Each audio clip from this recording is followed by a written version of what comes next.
So, I lived in the cold, cold, cold state of Wisconsin for 6 years. But it was great. It was really great because I met a lot of great writers and activists and friends who pushed me to stop just making rants about the world, but to take writing seriously and to take organizing seriously, and to put together something that would become a book. So I really loved Wisconsin. I also loved it because I got to live near my family, my extended family who lives in Chicago. So I did a lot of trips back and forth between Chicago and Madison, which in the winter can be a dangerous thing. So this is about that, and it's called Last Ride. And if there's any kids in the audience, just cover your ears at about 1 minute for the poem.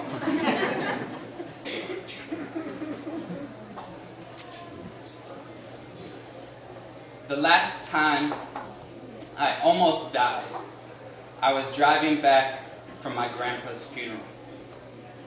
Doing 85 up I-90, Chicago to Madison felt long and cold like the rabbi's smile.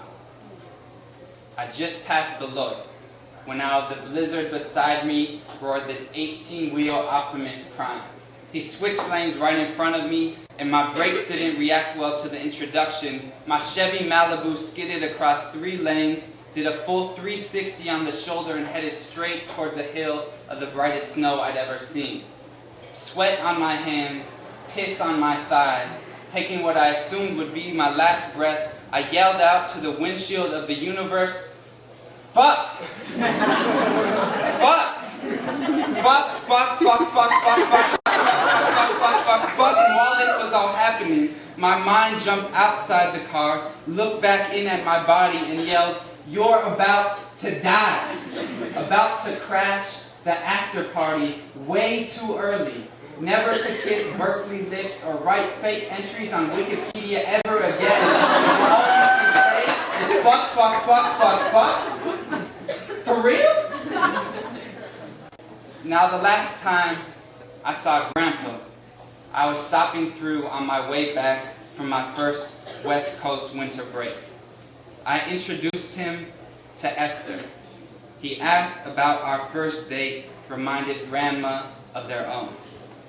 He asked how the co-op was. Did I bring him any tofu?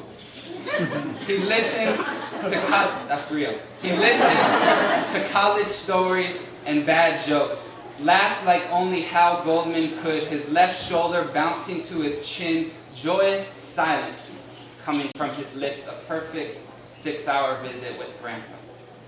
The next day he called, "Josh, I want to apologize for that joke I made comparing you to Ben. Parents and grandparents should never do that to their children. I'm sorry." I told him I didn't even know what he was talking about, but either way, I still liked Grandma better. His smile burst through the phone and he asked, "See you at Passover?" "Of course, Gramps." Now the Chevy Malibu was stronger than I expected. I didn't hit the hill, or heaven, or even my head. The car went into a ditch, stopped slow and quiet, almost like it was surprised too. I got out, touched my fingers to the frozen earth, got back in, and drove off, 60 miles an hour this time. When I passed Janesville, still shaking like when Mom first told me, I looked over and saw Grandpa sitting right next to me in the passenger seat. "How's it going, Josh?" "Well, Gramps, I think I almost died out there." "Tell me about it." I did, and he listened, all the way past Madison, neither one of us wanting this car ride to end.